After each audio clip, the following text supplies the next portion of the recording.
All right. Good morning. Welcome to another session of Demand Gen Hug. Today we're going to be talking about account-based marketing for B2B in HubSpot. So I will go ahead and start sharing my screen and jump into the presentation. Can you confirm that you can see my screen? Yes. Okay, perfect. So this is Emilio Garcia, and he is the managing partner for Boundify. And as we said, Boundify is a demand generation agency located here in Greenville, South Carolina. And then we're also a HubSpot Gold partner. So we do all things HubSpot. And then my name is Miranda Jenkins, and I am a demand generation specialist with Boundify. So our agenda for today is talking all about account-based marketing for B2B and then how to utilize HubSpot's features for account-based marketing. And then we'll talk a little bit about sales and marketing alignment tactics once you kind of set up that ABM model in HubSpot, just kind of tips and tricks to make sure that your marketing and sales teams are working together smoothly. So starting out, when is ABM the right strategy? And I put in this, stat that companies using ABM generate 208% more revenue from marketing. And that's from marketing professionals. Traditional marketing casts a wide net to, a diverse audience. Whereas using account-based marketing, you can really narrow your focus to high-value targets. Another reason why it might work for you is B2B sales cycles tend to be long and involve a lot of stakeholders. So account-based marketing can help increase your deal velocity, improve your ROI, align your sales and marketing teams, and then create really personalized buyer journeys to make sure that your buyers are having the same experience working with your company. So when is ABM the right strategy for you? ABM can be a good fit if you sell high-value products or services. Your sales cycles are complex and involve multiple decision makers. Your team is set up to handle personalized outreach, and you prioritize quality over quantity of your leads. And then ABM might not be ideal for your company if you have high volume, low touch sales models, or you lack CRM data and then like team alignment to really set up these systems that work smoothly. Emilio, as I'm going through this, feel free to stop me if we have any questions or anything, since I can't see the chat. Yes. So the different types of ABM that you can choose between is strategic ABM, which is fully customized for individual accounts, and that's ideal for top tier, highest potential clients. And then there's segmented ABM, where you have a targeted campaign for a small group of similar accounts. Think like a specific industry or a specific company size, that kind of thing. And this is good just because it's easier to scale and personalize. And then programmatic ABM is fully automated and scalable, and it uses personalization at scale based on the firmographics of your leads. So the first feature of HubSpot that you can use for ABM, starting out, you want to make sure that you define your ideal client profile, both within your business and then within your HubSpot portal. Your ICP should include information about the industries you want to target, company size, revenue, geography, and their buying committee structure. And then once you have your ICP, really defined, then you can help HubSpot know what your ICP is and define it within the portal by either tagging your high fit companies using the target account property, or you can set up the target market and intent criteria within the buyer intent section, which we'll be doing a platform walkthrough once I get through the slides, and we can show you like where that lives in your portal and how you would do that.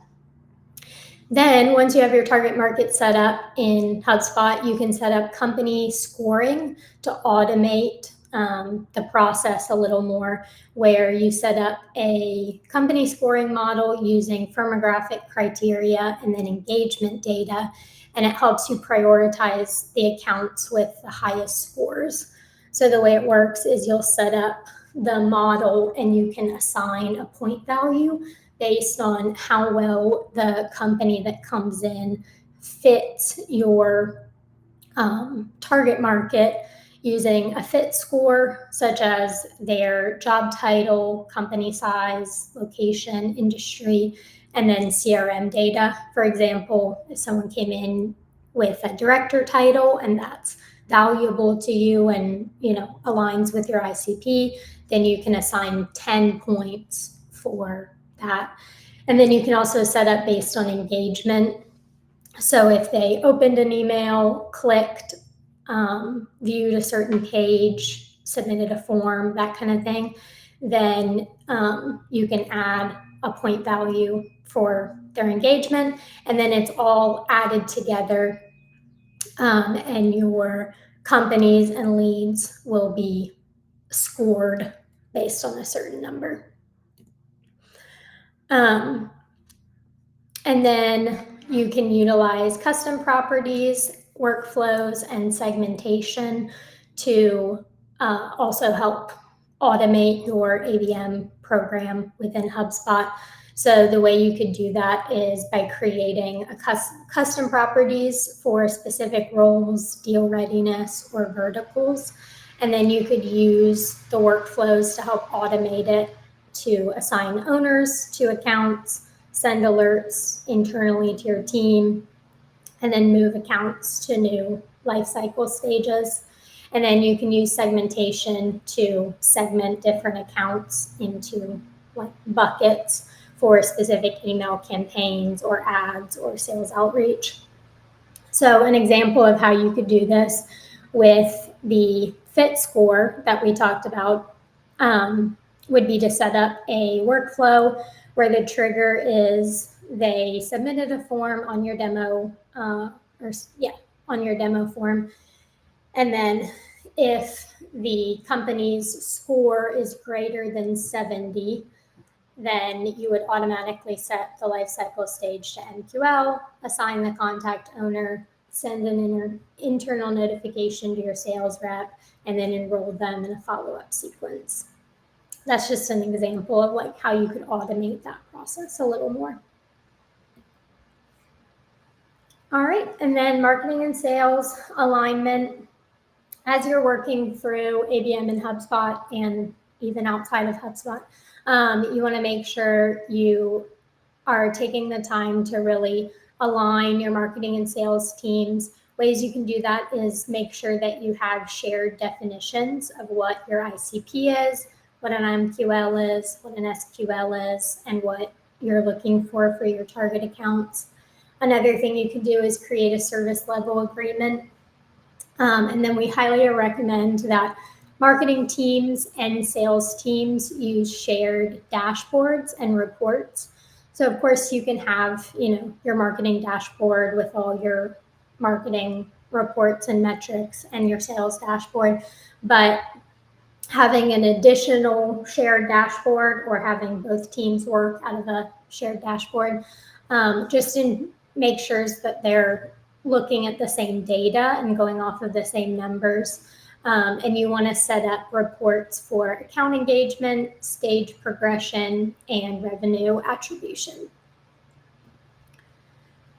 And then you want to utilize HubSpot to have a smooth handoff process between the marketing team and the sales team. And then you can use HubSpot to do this by using the lifecycle stage and then behavior triggers to, trigger to the marketing team when to hand off to sales. You can equip the sales team with personalized email templates, account-specific content, and then the engagement history so far of the company. The personalized email templates especially just help the process feel smooth and consistent. You'll have like a template they always use, and then they're adjusting the specific information on the template per account, but it just makes sure that the experience is consistent for your customers. And then you can personalize content with HubSpot on the website using smart content, and then on email using tokens and dynamic CTAs. And then how to measure ABM success in HubSpot. The metrics that matter for ABM are account level engagement, their visits, sessions, email activity, things like that, deal progression and velocity through your pipeline influence and attribution, and then your win rate. So the dashboards you can build in HubSpot to show these metrics are a dashboard for target account activity, deal pipeline by ABM segment, and then revenue influenced by ABM campaigns. So then just getting to the end of the slide deck, which you'll get the deck in the link when the event wraps up. But I included some links from HubSpot to help get you started with using ABM. So it has a ICP definition worksheet, a blog about using target accounts in HubSpot, the guide for setting up your company scoring, and then a demo of HubSpot's ABM software. Keep in mind, you do have to have Pro or Enterprise for the ABM software. And now I will stop sharing and hop out, and then Amelia will walk us through the actual platform in HubSpot and where some of these features are living. All right, so let's dive in. I took a minute to read some of the comments that you made. You said, well, Alina, you want to understand the full cycle, the full marketing cycle from start to finish. Mm-hmm. And Barbara, you want to see reporting about marketing influence through the buying process. Great questions. Obviously, things that marketers worry about in general, but obviously for account-based marketing is also important. So let me share my screen and we go from there. Let me start here. I think it's this one. And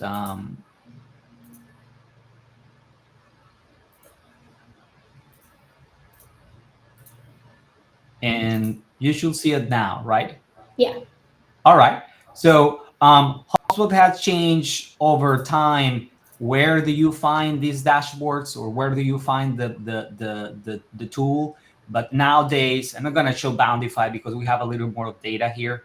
The CRM, in the CRM section or the CRM menu, you go to companies, and you will see this little here, see target accounts. So that's where you click. So it's a very similar view to your company view, but the difference obviously is that the list of companies is thought as a target account list rather than just regular companies. And that's important because, as Miranda was saying, probably the reason I like how ABM can be implemented through HubSpot is that it already has a lot of the principles embedded in the software. That's the key, right? Obviously, number one recommendation, and Miranda will do it at the end, take the certification or the courses on how to use target accounts as a feature, so you get a ton of the thinking behind ABM. But even if you don't, there's a lot of things that you will have here already for you to start working properly, right?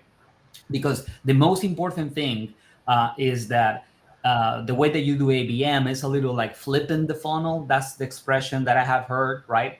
Where typical marketing will start from content or from advertising and drop down to catching people with intent through forms and chats, and then identifying, segmenting, and qualifying the right accounts. And on ABM, you do it everything the other way around.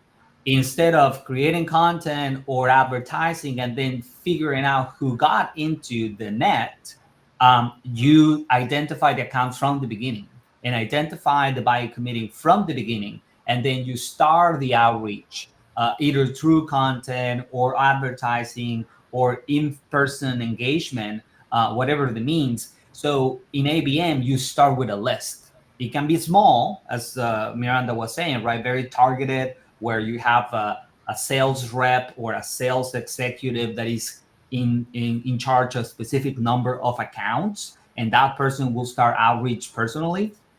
Or it can be more massive, broader, where you pretty much do advertising and email marketing, and sales involvement is small, even just some email sequences. Whatever you do, the very small version, the original version, I would say, or the broader one that I think is just automating a lot of it so you can have broader reach, you still need the list. And this is a little bit of what it looks like, right? So it is a list of companies. The way that a company ends here is because you say so. And let me show you what I mean by that. Let me go to the account itself. Here, actions. View record. So when you have a record of a company, you can select if it's going to be a target account or not. That's the first one, right? If it's going to be a target account. And if it's going to be a target account, you select a tier. And these are things that you can customize. But in ABM, that's the first thing, right? I have an account that is a target account, and then I have tiers. Typically, tier 1 is that very hands-on personalized outreach that you do. And tier 3 is accounts that are in the edge of the definition of the ideal client profile. And typically you will do a broader effort where the cost per reach for that specific account is lower. So those are the two things. Once you have that definition, you automatically can view here on the account overview some of the things that you need to know about the account that are relevant for ABM, like the activity, right? Very important here to think that we are not waiting for that account to come to us. We are going to the account. Therefore, we want to send content, present advertising, outreach over phone. All those activities can be done by marketing and sales, typically are done by both. And the way that you measure that that activity is having impact is through this part of the panel, right? I'm getting page view because people are visiting the website because of the content that we sent. Are we adding new contacts from the buying committee on top of the initial one that are inquiring about our service or product? They're getting emails, are getting meeting conversations, calls, right? And here you can define your buying committee from the beginning. Typically tools like Apollo, ZoomInfo will be able to bring in the data, but then within HubSpot, you will set up the buying committee so you know who is who, and your sales team can understand the outreach effort. For example, you can say this person will be my champion, or the decision maker, or the executive, the sponsor. So all these options are pre-built. And again, if this doesn't make sense, if you say, well, what is a blocker? What is a decision maker?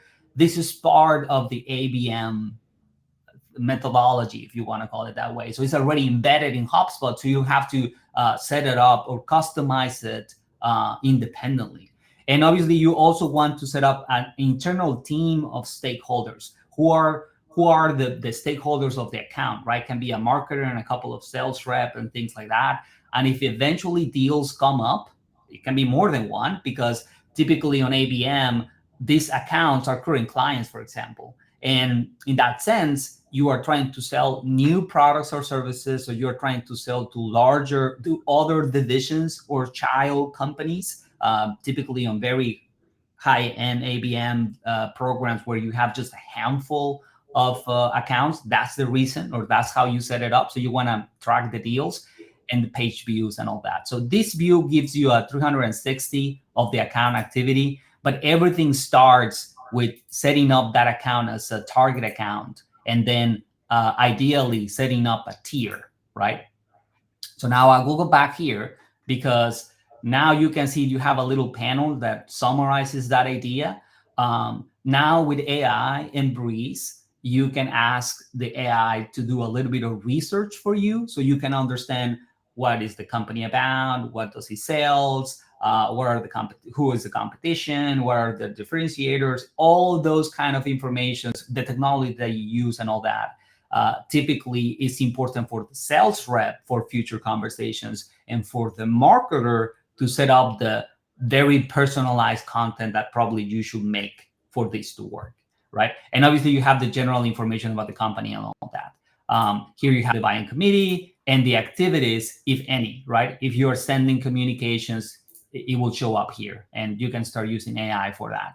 Now, you can see that the other thing that you can accomplish with this one is to filter out the information depending on who is the owner of the company for outreach efforts. If you have multiple tiers, you can filter by tiers, by life cycle stages, because some of these can be customers, some of them will be leads. I said that there's this situation where you have parent companies.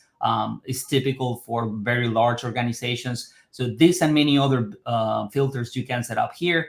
And there's some data quality aspect to it, where you can see here, for example, if you're missing buying roles, or if you're missing decision makers, that again, if this doesn't make sense to you right now, in ABM, you want to have multiple buying roles per account, and at least one of them you want to have in the buying committee, you want to have a decision maker. So if you're missing one, your ABM efforts probably will not be as successful. So that's why you need to have an understanding of that. The other thing that this view allows you to do is to get at a glance the activity, because again, this is mostly an outreach effort. So you want to see what was the last activity that we did for this account. What was the last email, the last phone conversation, whatever the touch might be, and if there was any engagement, and if you have anything set up next, right? What is the next activity that you're trying to accomplish for this account? So this is a panel that the marketer or the person in charge of the program can use to work with sales, right? By owner, and having conversations, setting up the program, saying, well, this sales rep is going to be in charge of these many accounts, and we have already defined the buying committee. We already have defined all the research that we have about these accounts. Now go and reach out. We will support you with some content that we either will send or we have ready on the website for you to refer to the prospect. And then we will follow up here what's going on with it, right? That's generally the idea. Lisa asked if there's a way to make updates in bulk. Yes, you can make updates in bulk, just like with any other part of HubSpot. For example, if you say, and there are two ways to do that, right? For example, you say, well, I have X number of accounts that I want to change a specific value, right? So you can edit those accounts here and change any property from them directly. The other scenario is, well, I want to change something specific about the accounts being owned by someone. Well, you can select that person. Or I want to change things for one tier, and then you select the tier, and now you have a smaller list, and then you select from that and do the changes. And obviously, you can create lists out of them. You can create you can put those accounts in workflows, because think about it this way: the only difference between a target account and a regular company is that they have a property called target account that is set up true. So that's the key. If you want to build a list of all your target accounts, you create a list where the property target account is set up as true. If you want to use them on a workflow, you just put that criteria in, and whatever you can think of a workflow, a list, or any other marketing effort, you can just filter out for target account being true, and it will be just like any other company information that you have. I hope that answered the question. Okay. Awesome. And now, obviously, here we will not have time to dive into everything that you can do. But again, think it in the way of, here I have a list of companies, just like the one that probably you're used to here, but allows me to do some data quality and some tracking of activities, because I'm not waiting for them to come to me. I'm going after them. That's the key here, right? So, explore this, look for example, build your list, make assignments, decide your tiers, start the research, and make sure that you have your buying committee ready, right? The buying roles. Typically, you want to have at least a decision maker and a champion. And then on top of that, whatever else you want to include, and start tracking the activity. Now, answering the other question, the tool comes with some predefined reports. There are the typical questions that your manager will have about the program, right? So I like to think in terms of the habits, the activities that you do every day. So there's a component of reporting. Are we reaching out? Are we sending the emails? Are we connecting on LinkedIn? Are we having conversations? All of those activities you can track here, which is a very simple report. Basically, this report is saying, well, for every company that is a target account, how many activities you have over the period, right? In this case, you can select a different date, and that way you will customize that. But it's a standard report that you can start with. I think it's great. And probably here, if you dabble a little bit into it, you will be able to filter out by owner or by industry or by tier, so you can have more granular information. This is the same view, but as a in time, which again is typical of, if I don't have the activities, it's very, very improbable that I will have the impact. That's the general idea about those reports. Then you move into all that activity should impact pipeline. That's at the end of the day what you're trying to do with an ABM program. So this report basically lets you see the progression of the pipeline over the different stages for target accounts. And the same principle applies, right? We are not going to do that today, but this is just like any other report. The biggest difference being that it's filtered out by that criteria of target account being equal. But from there, just like you have worked with any other reports in HubSpot, you can change the owner, the industry, the company size, geography, so you can have the answers that you want, and you can save them on a special dashboard that you have for ABM program. So this is the impact that all that activity is having. And at the end of the day, you want to close business out of it. So this is close one. These are more like the landscape of your accounts, right? What are the industries that you have for your target accounts, for example? And this is more hygiene kind of information, right? What target accounts do you have that don't have a buying role, which is important because that's the only way that you can start your reach out efforts, right? Having the information about the buyers.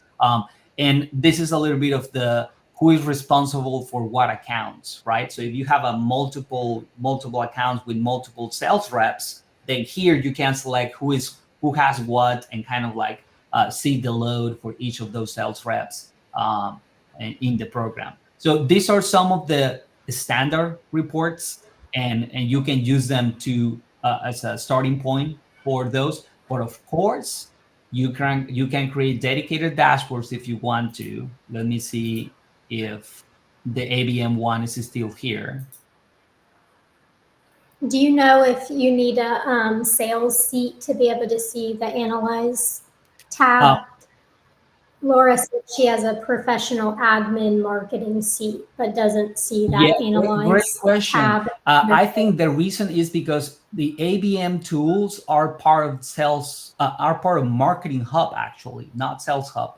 but because it's a marketing driven effort. So you will need to have marketing hub pro or higher to be able to orchestrate the effort and therefore to see those reports, if that makes sense. Mhm. Okay.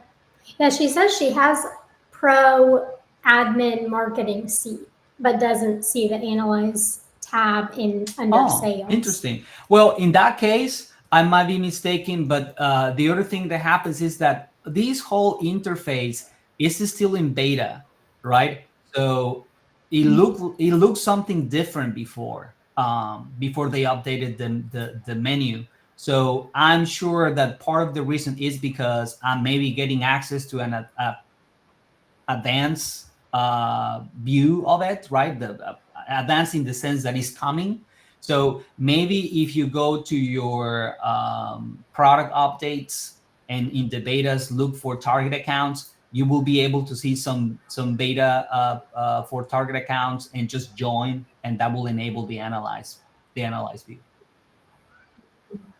Okay. Now, what I was going to say is that while you have the analyze view, you can always create ABM dashboards that come standard in the platform, right? So these are the ones that I'm talking about. This is the account-based marketing dashboard. This is one that I remember. And if they haven't changed, they have another one here, which is the target account engagement. So those two dashboards, I think there's a third one. Let me just put it here. Let me search for it. Account. There you go. There are three of them, right? So there's one that helps you see the campaigns that you have going on. There's another one that measures or talks about a lot of engagement. And this is account receivable. So there's only two. So if you click on this, you will see that this is a dashboard that comes pre-loaded with some of the reports, right? Target accounts we know by enroll, by industry, by sales activity. So this is a neatly way to get a ton of reporting out of the box, right? You just create the report. I'm going to create it for us here. It's just very similar to that analyze view that you were seeing, right? It's actually the same pretty much, right? So it's just that it's in the dashboard. So if you don't see it, if you are not seeing it right now on your target account list and you don't want to join the beta, you should be able to see this one just created from there. And just like any other dashboard and reports, you are able to change the filters for the whole dashboard or customize the report specifically and put the filters that you want. All right. Any other inquiry or question or things that you want to understand? None so far. Oh, I am the chat. I remember a question that someone asked about attribution. So let me tell you how I typically see attribution on HubSpot. There's not technically a tool that is just ABM, right? The closest that you have to attribution is that if you're working on the list and the list is getting pipeline, right? If you're building up pipeline on your target account, then your efforts are having an impact. That is kind of like the obvious thing. But I understand that probably your executives will say, well, but what specifically a specific part of the effort is having the most influence or is having some influence at all? So I will rely on campaigns in order to try to tell that story better, right? So go to campaigns and let me put you an example.